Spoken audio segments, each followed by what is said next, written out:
Hey guys, Joe Resendez here.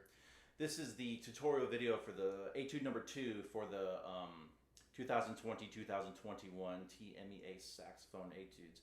This is Fairling number 33. I'm going to be referring to a lot of measure numbers in here, so make sure you have your measures numbered. I'll do it for you real quick.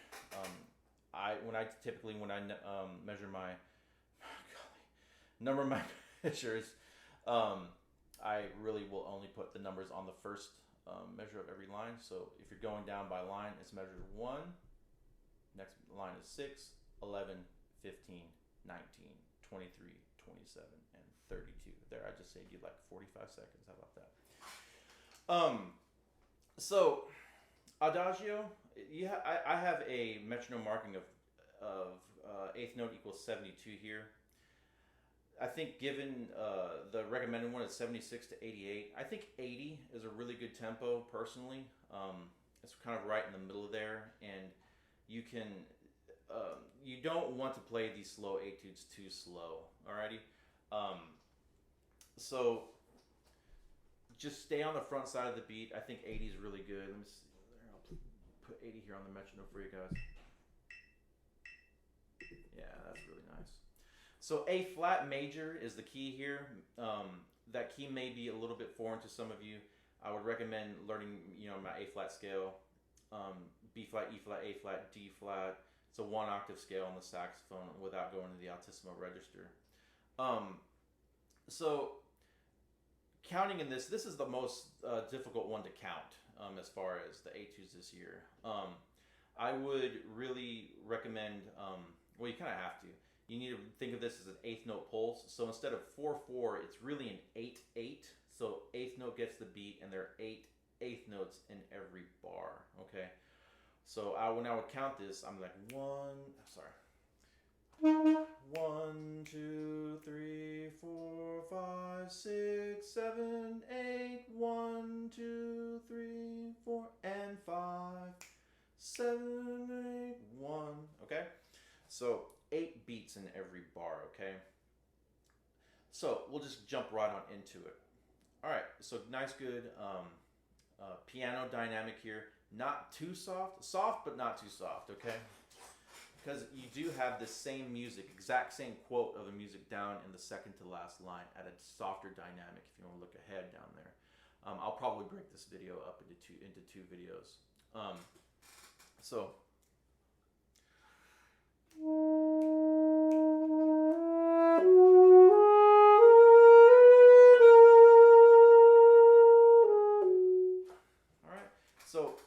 got that a lot of D flats are going to happen in this etude, so make sure you're doing something to raise the pitch of those. I'm talking about D flats in the staff.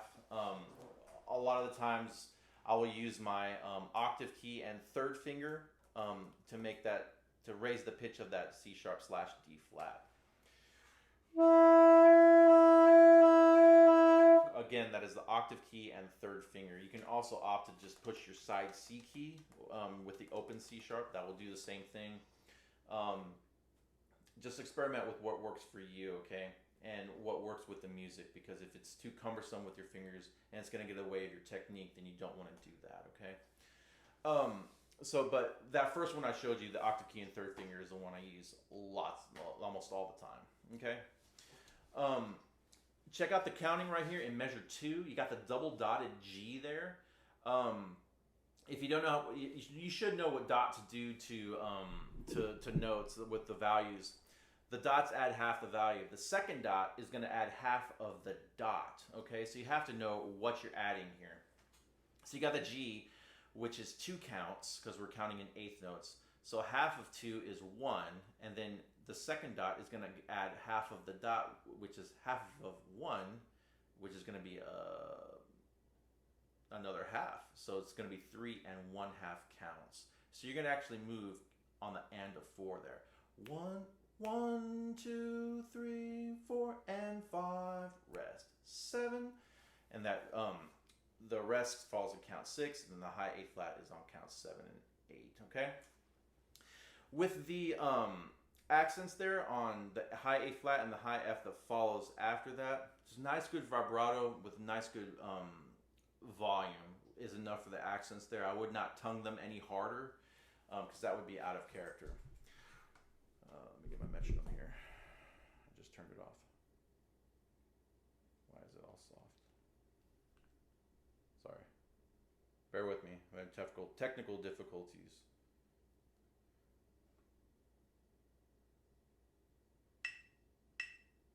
There we go.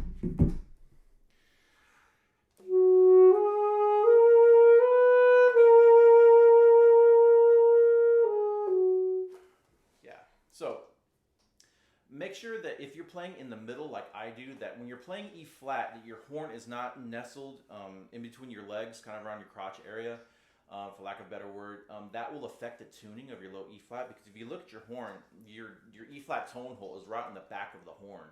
And if you have it against your body, that's going to adjust the tuning of it. Here, listen.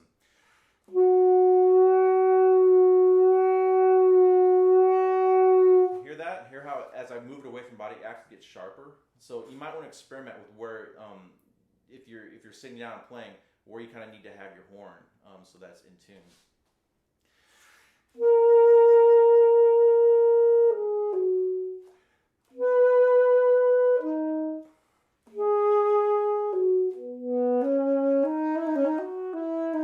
Okay, and then we have this grace note figure in measure 3. I would play that on the second half of the beat of count, or whatever that is, count 7. So that C is going to be 1/16th note. I'm going to make that C into 1/16th note, and for the other 16th value of that beat, I'm going to put those 4 grace notes in there. And you're going to see, if you have the same addition I do, you're going to have like this 1 and 0 and 2 and things like that. Just ignore those. You may opt to play the E flat in measure 3 with with a palm fingering, which would be the high F key, your palm F key only. That's an E flat. You can do that.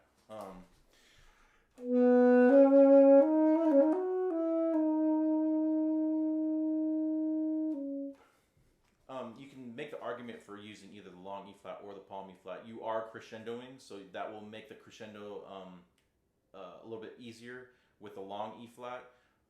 Or with the palm E flat, you keep in everything here without the octave key. So that's a really good. It's one of these things. It could go either way. Okay. Just make sure you're decrescendoing into nothing. All these decrescendos, and especially right here. You have a breath mark here, so if you're gonna have a breath mark or a rest, you really want to come down.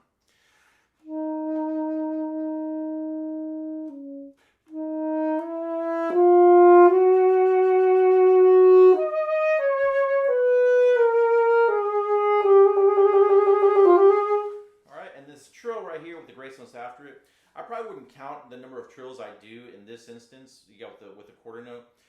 Just make sure that the trills and the grace notes are one gesture, okay? So you don't want to like do the trill, stop for a little bit, and then do the graces. That's just not going to sound good. You're going to sound like you kind of don't know what you're doing. So just make that all one figure.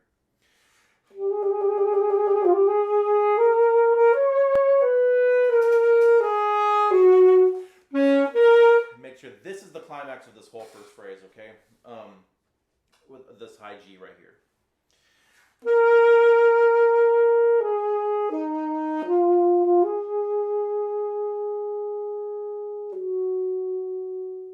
Alrighty. Then right here on this D flat that follows here in measure, whatever this is, measure 9, make sure we're doing something to alter the tuning there, because more often than not your horn is going to be flat on the D flats.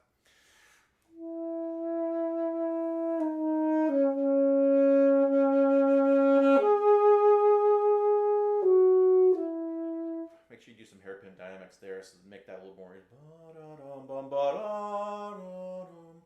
And then we have this D flat, the high D flat, which is going to be forte. It's going to sound like it's coming out of nowhere, but make sure you do that.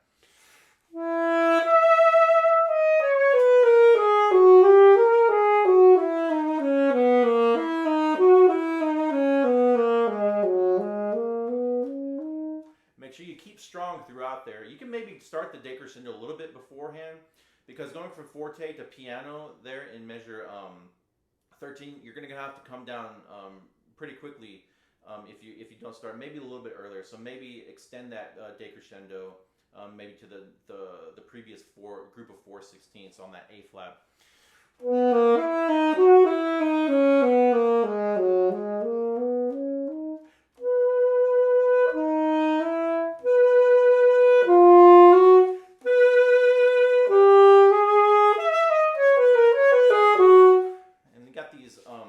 Nice, good.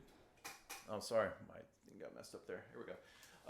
You have these A's here. A flats with the accents up there. Make sure you nice, good vibrato, and just bring those out.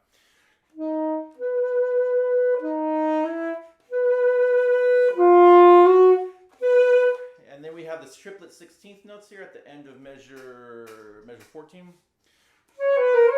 Sorry. And then the E flat there. Make sure that touches the rest. Full value note there. Rest. This is a long note. It's 6 counts. You could make the argument for maybe for shortening the note a little bit, because you have all this cadenza that comes afterwards.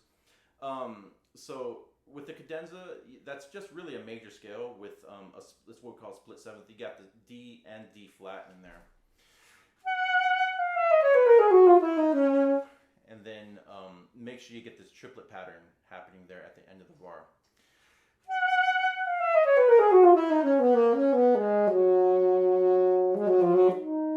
All right, and then when you get to measure 16, there you go. Yeah, the 16. That strict time there. I would put that those grace notes right before. I would really do those grace notes there on 1/16. Ta ta ta da.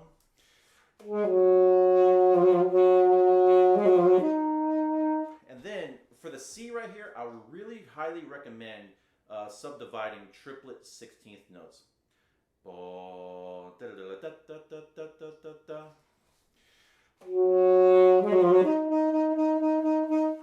Why? Because you have these super triplets that come after. These are triplet 8th notes, and those are going to be twice as long as the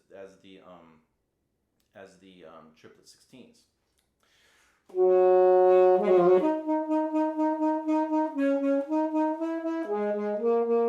So each of those triplet 8th notes are going to be twice as long as your triplet 16th, so they get 2.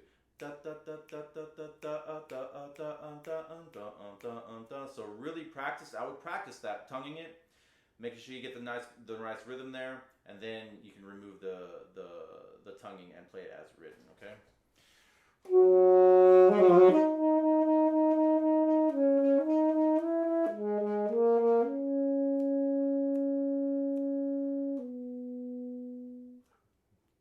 Just really diminuendo into nothing.